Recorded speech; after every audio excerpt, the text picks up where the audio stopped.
What do medieval streets, Persian warriors, French kings, and pin-up culture all have in common? High heels. Long before they were associated with femininity, heels were worn by men for reasons ranging from warfare to status.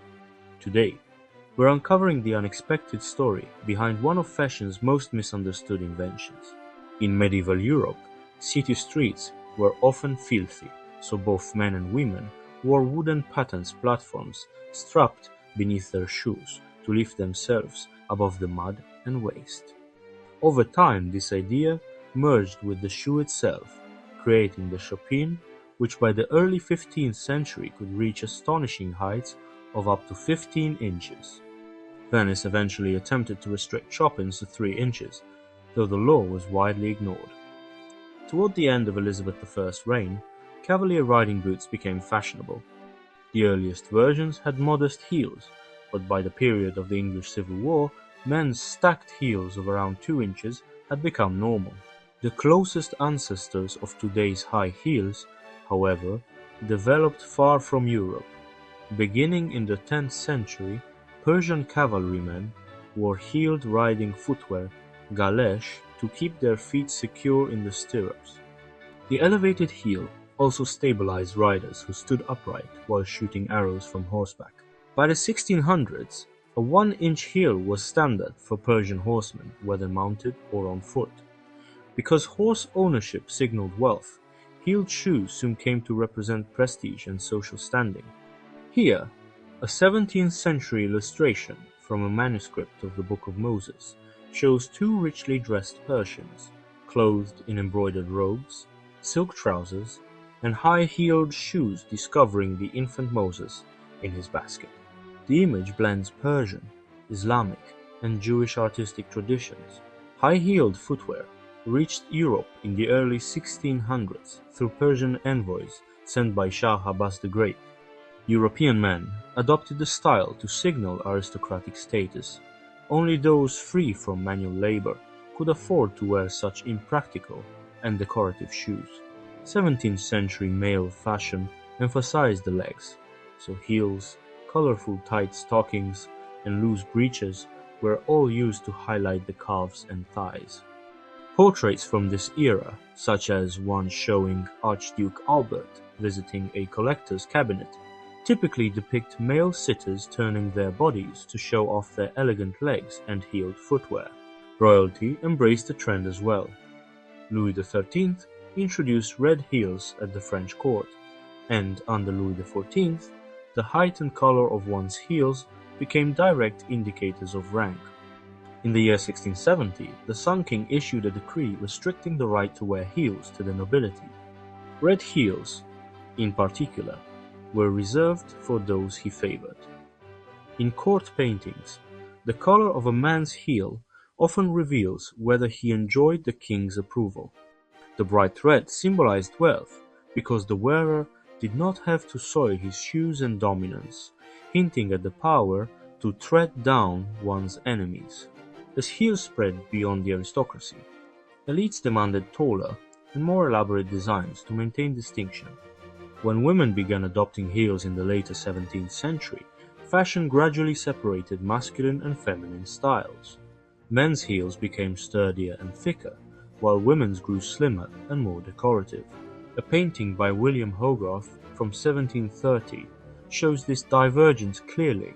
The young man's footwear still has a modest heel, but it is broader and more practical than the delicate higher heel worn by the woman beside him. During the Enlightenment, men's footwear moved toward either functional riding boots or tall leather boots, worn simply as symbols of status. By the late 1780s, thin, high heels had become firmly associated with women and with ideas of luxury and frivolity. Men gradually abandoned them, a trend reinforced by political events. The French Revolution of 1789, with its rejection of aristocratic privilege, effectively ended the use of high heels in men's fashion. Britain's debates reflected similar attitudes. In the year 1770, a proposed act in Parliament sought to punish the wearing of high heels and other deceptive cosmetics under laws similar to those used against witchcraft, though the bill never passed.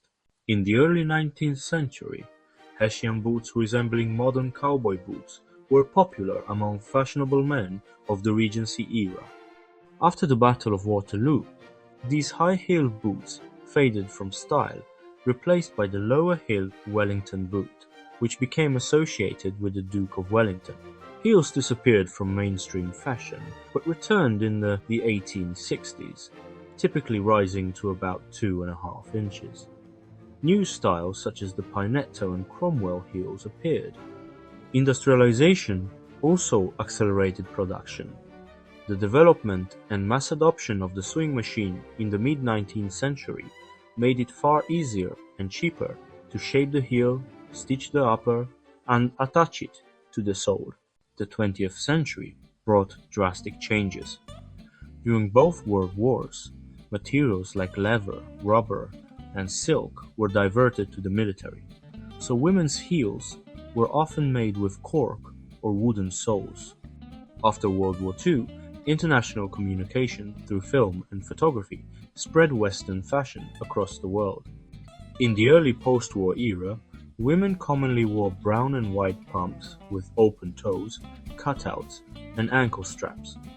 For many Western women, high heels came to symbolize professionalism. In contrast, men increasingly associated heavy leather boots with military identity and masculinity. World War II also produced one of the strongest cultural associations between heels and sexuality: pin-up posters, which nearly always depicted women in high heels. This imagery helped cement the heel as a marker of feminine allure. The slender stiletto quickly became an icon of sexualized femininity. Although block heels dominated the 1960s, early 1970s, and the 1990s, stilettos resurged again in the 2000s. Men's heels never disappeared entirely. Heeled cowboy boots became popular through Western films. In the 1960s and the 1970s, various subcultures from teddy boys to the mod scene and early garage punk embraced boots such as Chelsea boots, Beetle boots, and winkle pickers, all featuring Cuban heels. So, from soldiers to kings to modern fashion icons, high heels have traveled a long and surprising path. Few accessories have changed meaning so many times. Thanks for watching. Let me know which era of heel history surprised you the most,